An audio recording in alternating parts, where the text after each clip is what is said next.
everyone, thanks for visiting my channel. If you're new here, welcome. I'm Carol, the Thrifty Chic Housewife. If you enjoy the content you find here, please consider subscribing, like and share my videos, and follow me on social media. I will leave all the links in the description box below. So several of you have expressed an interest in canning creamed corn. I've had several of you contact me and ask me if I had a recipe for doing that.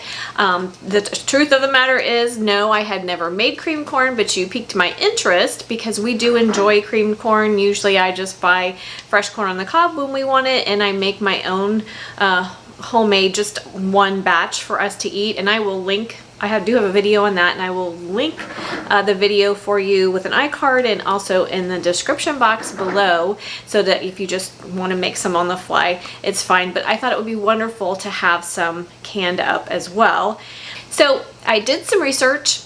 There is a recipe for it in the Ball Blue Book of Canning. There is also a recipe on the National Center for Home Food Preservation, and as well as extension offices on how to do it. The Ball Blue Book of Canning does not tell you to blanch your corn first.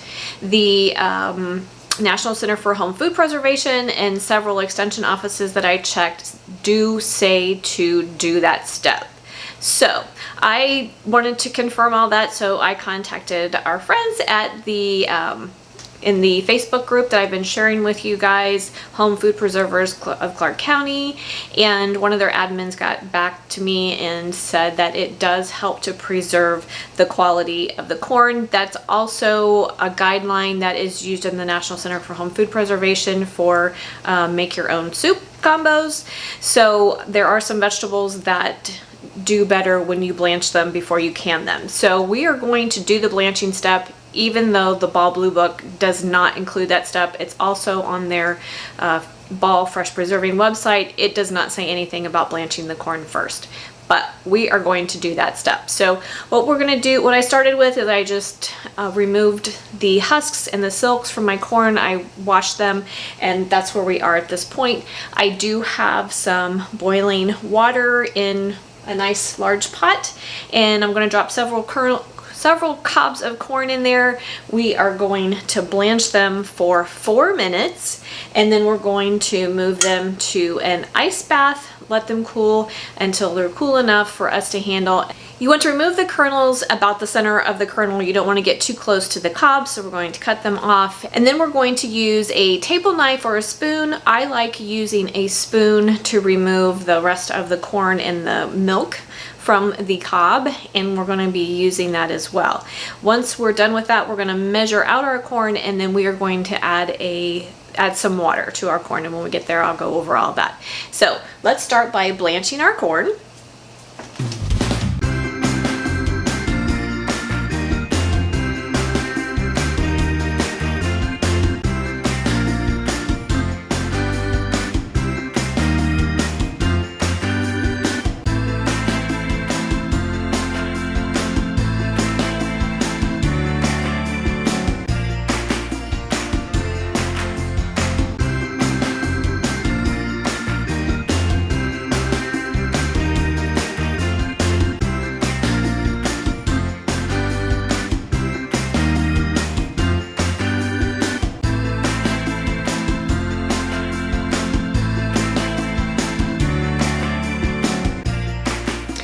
Okay, I have all my corn cut off the cobs, and I've measured it. It's important to measure how much corn you have, because we need to add 1 cup of water for every 2 cups of corn.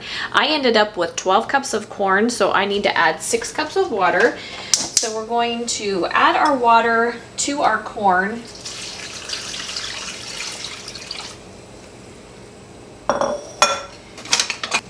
We're going to give that a good stir, and we're going to bring this up to a boil. So while that is happening, I'm going to get my canner and my jars ready. Okay, I brought my corn up to a boil, so we are all set for canning. A couple of things about canning creamed corn. It has to be canned in pints. It's too dense to be canned in quarts. Our processing time is going to be 85 minutes. We need 1-inch headspace. Modern canning guidelines state that you do not need to pre-sterilize jars or lids as long as you're canning for 10 minutes or more, and we're going to be 85 minutes. So I washed my jars and rinsed them really well. I'm keeping them hot in a sink full of hot water. I washed and rinsed my lids and set those aside. So we are all set to go. The other thing that we can do is totally optional. You can add 1/2 teaspoon of salt to each pint jar, which I'm going to be doing, but you can omit that stuff if you prefer. So let's get started. Grab a couple of jars. Oh, one more thing. Also, corn is a low acid food, so we must pressure can it. You cannot water bath can this. So I have my All-American canner with 3 inches of simmering water in the bottom with the rack in it. So it's ready for my jars, and we're ready to start filling our jars up here. And again, we're looking for 1 inch headspace.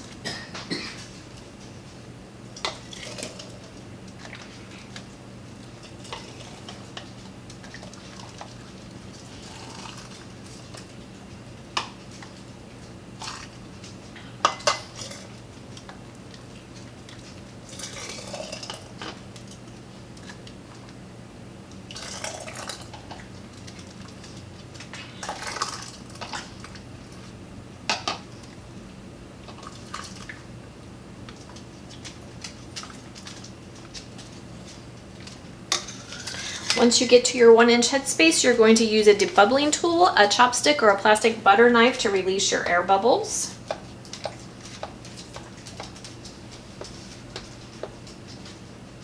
If your headspace changes, you can go ahead and adjust it. You may need to add a little bit more to your jar. That's common. And then once your jars are filled, you're going to take I use a paper towel dipped in white vinegar to clean the rims. We don't want anything to interfere with a good seal. Oh, and we're also going to add 1/2 teaspoon of salt. I almost forgot that.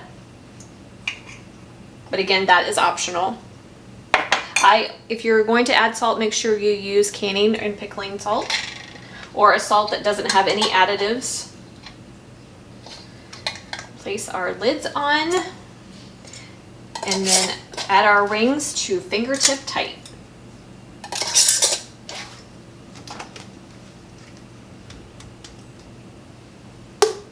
And in the canner they go.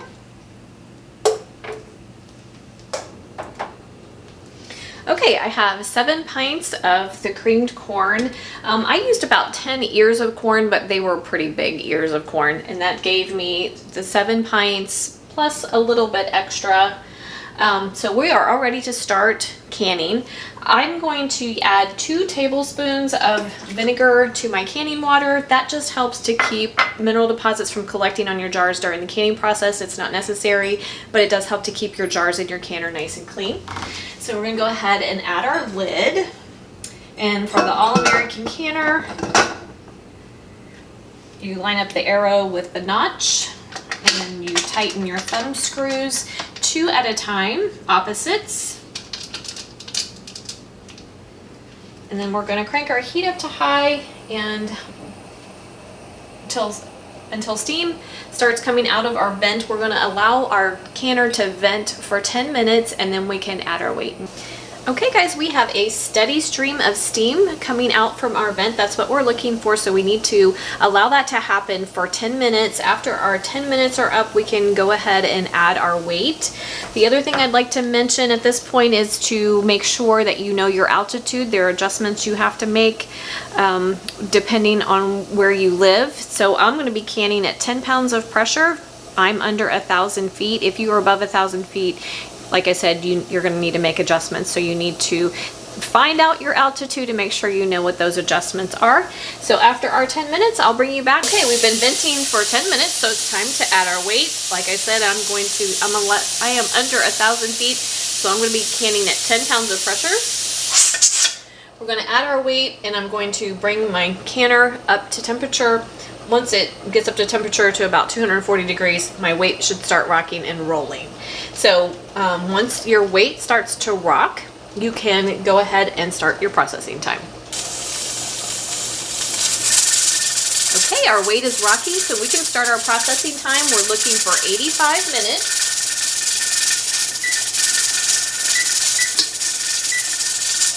The other thing I need to mention is we do not want it rocking the entire time.